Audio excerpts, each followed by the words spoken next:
foremost. Polly's research trip has proved fruitful, but whether Stark appreciates her idea remains to be seen. Over in the 4th arrondissement, Mike is also doing some research. He's booked a table for him and Robert at Dans le Noir, that's in the dark in English, a restaurant where all the waiting staff are blind and where the diners eat in pitch black. I expect to eat in complete darkness, and I hope that that's going to give me some, like, not really an insight, but like an inkling as to what it might be like to sort of go through the process of eating, like blind, I suppose. 2 buttons, okay? I'm sorry for English, it's not very good. Oh, that's very good. Beer on the right, wine in the middle, water on the left.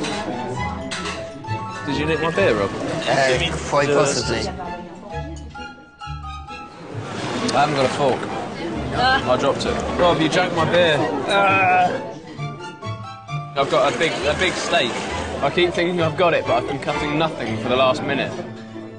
Finding stuff on your plate and knowing where to move it around, and knowing how to pick it up and how to sort of push it against something to get it onto your fork, which seems like such an obvious sort of, I don't know, natural way to do something, but as soon as that sight's taken away from you, you're reliant on so many other factors, and it's all a bit, it's very, very confusing. I think it's as close as I could get to the experience, you know, of actually being in a blind person's shoes. Dining in the dark seems to have shed new light on Mike's product.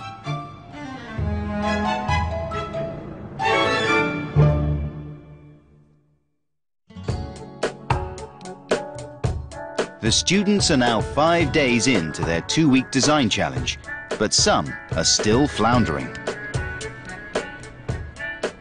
Well, I mean, I'm happy, but I'm unhappy about what I suppose what I'm trying to come up with, because I think my theory is quite metaphoric. So I need to get away from that and actually become a product designer, which I'm generally finding it very hard to kind of come up with something which works, I suppose. My head's just such a mess at the minute. I keep saying I've lost the ability to think and, like, you know, to think of ideas, and it's just nothing's coming to me. One student who's really forging ahead, however, is 30-year-old freelance packaging designer Robert Meredith.